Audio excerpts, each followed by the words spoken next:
Good morning বন্ধুরা, আমি মানসি। আমার নতুন একটি ভিডিওতে তোমাদের সবাইকে জানাই অনেক স্বাগত। কাল রাতে না ঠিক করে ঘুম হয়নি, মানে এত গরম কি বলবো। তো সকালবেলা উঠে অমিতাকে রেডি করে দিলাম, আমিও রেডি হয়ে গেলাম। আর আমরা একটু আগেই রেডি হয়ে গেছি। এখন যাব অমিতাকে বাসে তুলে দিতে। তবে বাসের লোকেশন কিন্তু এখনও দেয়নি। অমিতা বলছে, মাম্মাম চলো না একটু পার্কে গিয়ে দোল খাই। আমি বললাম ঠিক আছে চলো, তাহলে ওখানে গিয়ে দোল খেতে থাকি, মানে ও দোল খাবে আর কি। বাস আসলে তারপর বাসে তুলে দেবো। আর লোকেশান তো দিয়েই দেবে ফোনে, বাস কোথায় আছে সেটা তো আমি জানতেই পারবো। তো চলে এলাম, আর প্রথমেই চলে এলাম মন্দিরে। সেই রোজকারের মতো মন্দিরে এসে ফুল দিয়ে প্রণাম করে অমিতা স্কুলে যায়। আর আজকে না বাড়ি থেকে সেরকম কিছু ফুল আনেনি, রাস্তায় এই ফুলটা ছিল, এই ফুলটা ওকে আমি দিলাম, মানে গাছ থেকে পেড়ে। তো এখন এই ফুলটাই দিয়েছে, একটা দিয়েছে আর একটাই যে হাতে নিয়ে নিয়েছে। এখন পার্কে এসে দোল খাচ্ছে দোলনায় বসে। আর আমি আবার ওর কানে একটা ফুল গুজে দিয়েছি, বেশ ভালো লাগছে দেখতে। আর ওর বাস আঙ্কেল না ওকে জিজ্ঞেস করছিল যে কানে আবার কি গুজেছি, সেটা মজা করছিল ওর সঙ্গে। তো তারপর বাস এলো, বাসে ওকে তুলে দিলাম, তুলে দিয়ে আমি চলে এলাম বাড়িতে। আর আমিও বাড়িতে এসেছি, কিছুক্ষণ পর মিস্টার রায়ও বাড়িতে ঢুকেছে। তো ও বললো একটু মাছ রাখো, রুই মাছ, পাবদা মাছ আর ছোট ছোট সেই মোরলা মাছ নিয়ে এসেছিলো। তো আমি বললাম একটু রুই মাছ রাখি, কিন্তু মিস্টার রায় বললো না, চুনো মাছই রাখো, মানে এই যে ছোটো মাছ এটাই রাখো। তো এটাই রাখলাম। আর পাবদা মাছ না আমরা অত একটা পছন্দ করি না, তাই আর কি পাবদা মাছ খাওয়া হয় না বাড়িতে। আর ওকে বললাম তুমি সকালে কি খাবে, রুটি খাবে, রুটি করে দেবো? তো বললো দাও। তো ওকে দিলাম দুধ আর রুটি। সকালে সেরকম কোনো রান্নার ঝামেলা রাখছি না, ওকে দুধ রুটি দিলাম। আর আমি হচ্ছে সকালে একটু সেই রুটি দিয়ে কালকের লাউ ছিল, লাউ চিংড়ি, সেটা দিয়ে খেলাম, একটা রুটি খেলাম।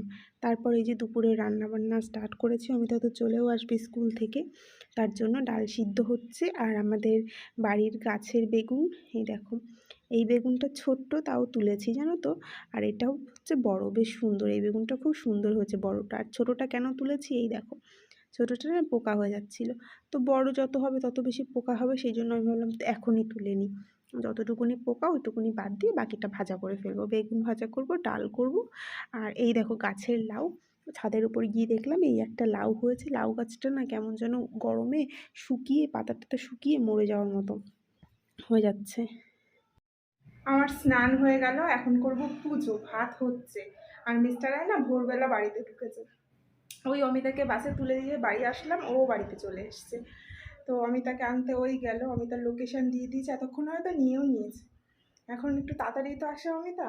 আর রান্নাবান্না কমপ্লিট, অমিতা আসলে ওকে স্নান করবো, তারপর হচ্ছে খাওয়া দাওয়া। সকাল থেকে রোদ যেমন সেরকম গরম, কিন্তু হাওয়া চলছে।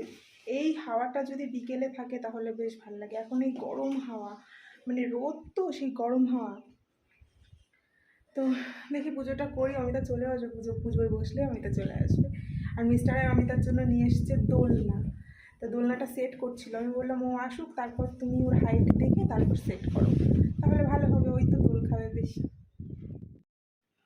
ভাত হচ্ছে, আর এইদিকে তোমাদের সঙ্গে কথা বলতে বলতে না অমিতাও চলে এসছে। ভাতটা হয়ে গেছে, এখন গ্যাসটা অফ করে ভাতটা ফ্যান ঝরতে দেবো। আর ওইদিকে দেখো অমিতাও চলে এসছে। আর বাড়িতে এসে দোল না দেখে অমিতা এত খুশি কি বলবো। আর একটা কথা, আমি না এই গরমের জন্য মানে সেভাবে ভিডিও করতে পারছি না। কি ভিডিও করব বলো, সবসময় যখনই মানে একটু সময় পাই ফ্যানের নিচে গিয়ে বসে থাকি, সেরকম কিছু কাজবাজও হচ্ছে না বাড়িতে, মানে করছি না আর কি। এত গরম, এই দুপুর টাইম আসলে তো ঘরে থাকাই যাচ্ছে না, এত গরম লাগছে। তাও তো বাইরে বেরোতে হচ্ছে, অমিতার পড়া থাকলে ওকে পড়তে নিয়ে যাই, আবার হচ্ছে স্কুল, মানে এই সব কারণের জন্য তো বাড়ি থেকে বেরোতেই হয়। আর যা রোদ, এই দেখো বাইরের অবস্থা, এই রোদ্রে ঘর থেকে মানে বাইরে যেতেই ইচ্ছে করে না, এত রোদ। আর দুপুরবেলাটা না মানে ঘরেও থাকা যায় না, এমন গরম লাগে। এত গরম হাওয়া আসে, হাওয়া চলে সারা দিন, কিন্তু বিকেলবেলা এতটুকুনিও হাওয়া থাকে না। সকাল থেকে হাওয়া চলবে, এই দেখো বাইরে কেমন হাওয়া চলছে, কিন্তু পুরোটাই গরম হাওয়া, আরও গরম লাগে। এই গরম হাওয়া যখন গায়ে লাগে আরও গরম লাগে।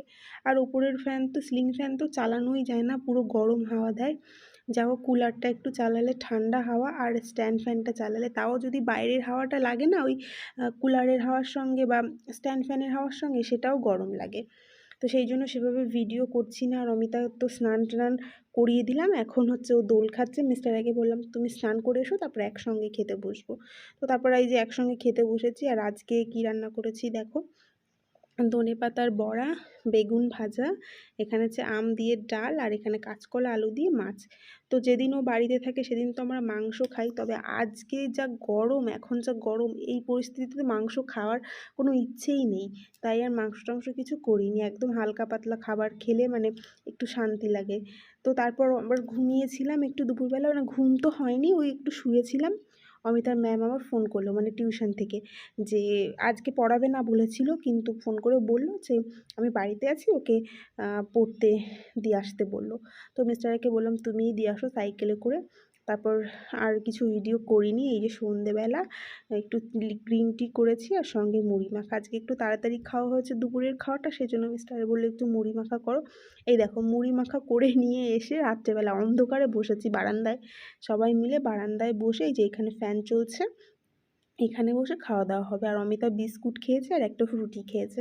তো এটাই খাওয়া দাওয়া হয়েছে। তারপর রাত্রেবেলা আবার এই যে রান্না করছি, ভাবছিলাম অমিতাকে পড়াতে বসাবো কি না, এত গরম, লাইট টাইট বন্ধ করে বসেছিলাম, মানে লাইট জ্বালিয়ে বসলেও গরম লাগে, এত গরম লাগছিল।